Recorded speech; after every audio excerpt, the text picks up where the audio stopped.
Hello students, welcome back to my channel. So आज हम start कर रहे हैं फ्रेंच रेवोल्यूशन का, जो चैप्टर हमने अपनी प्रीवियस क्लास में स्टार्ट किया था उसका 6th पार्ट।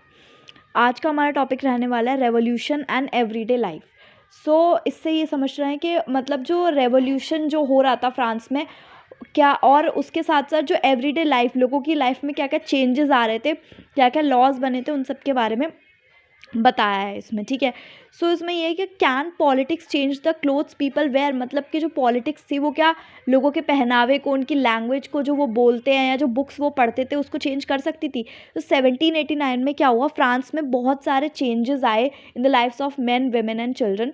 सो जो रेवोल्यूशनरी गवर्नमेंट थी उन्होंने कुछ ऐसे लॉज बनाए जो कि किसको लाना चाहते थे, वो एवरीडे प्रैक्टिसेस में, मतलब लिबर्टी और इक्वालिटी, फ्रीडम और इक्वालिटी, समानता, दोनों के आइडियल्स को वो एवरीडे प्रैक्टिस में लाना चाहते थे। एंड एक इम्पॉर्टेंट लॉ जो कि बास्टील के ख़त्म होने के बाद, कोलैप्स होने के बाद इन द समर में जो 1789 में आया था, वो था abolition of censorship. So abolition का मतलब होता है किसी चीज़ को ख़त्म कर देना, एंड सेंसरशिप का मतलब होता था कि जो जो भी प्रेस मीडिया, जो भी खबर न्यूज़पेपर वगैरह में छापी जाएगी वो बिना किंग के, मतलब किंग के अगेंस्ट नहीं उसको छाप सकते, कुछ भी नहीं लिख सकते। एंड उसके लिए जो है किंग के जो सेंसर्स हैं उनसे परमिशन लेनी पड़ेगी।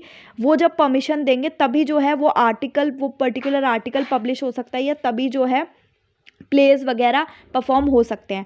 फिर बाद में जब डिक्लेरेशन आया जिसमें राइट, सिटीजन्स के राइट के बारे में, तो उसमें ये भी था कि फ्रीडम ऑफ स्पीच, यानी कि सबको बोलने का अधिकार है।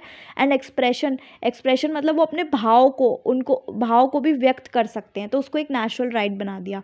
Newspapers, pamphlets, books, printed pictures, इन सब की फिर बौछार सी, बाढ़ सी आ गई फ्रांस में। एंड फिर वो रैपिडली, धीरे धीरे, जल्दी जल्दी करके वो कहाँ, कंट्री साइड यानी कि गांव वगैरह, रिमोट एरियाज तक भी पहुंच गए। सो उन सब में क्या डिस्क्राइब किया गया, क्या डिस्कस किया गया, जो भी इवेंट्स और चेंजेस फ्रांस में हुए। सो फ्रीडम ऑफ प्रेस का मतलब ये भी था कि जो ऑपोजिंग जो व्यूज़ थे इवेंट्स के, वो भी अपने एक्सप्रेस कर सकते थे, मतलब उसके खिलाफ में भी बोल सकते थे, लिख सकते थे। और हर साइड जो है एक दूसरे को कन्विंस करती थी through the medium of print, print के माध्यम से, प्रिंट के थ्रू। सो प्लेज, नाटक, सॉन्ग्स, फेस्टिव प्रोसेशंस, ये सब जो है लोगों को बहुत ज़्यादा अट्रैक्ट करते थे, क्योंकि यही एक तरीका था जिससे जो है लोग लिबर्टी के, जस्टिस के जो आइडियाज़ हैं उनको समझे, उनको जाने पहचाने। और जो कुछ पॉलिटिकल फिलोसोफर्स थे उन्होंने भी इसके बारे में बहुत सारे लंबे लंबे टेक्स्ट भी लिखे थे, जो कि कुछ चुने एजुकेटेड लोग ही पढ़ सकते थे। Thank you.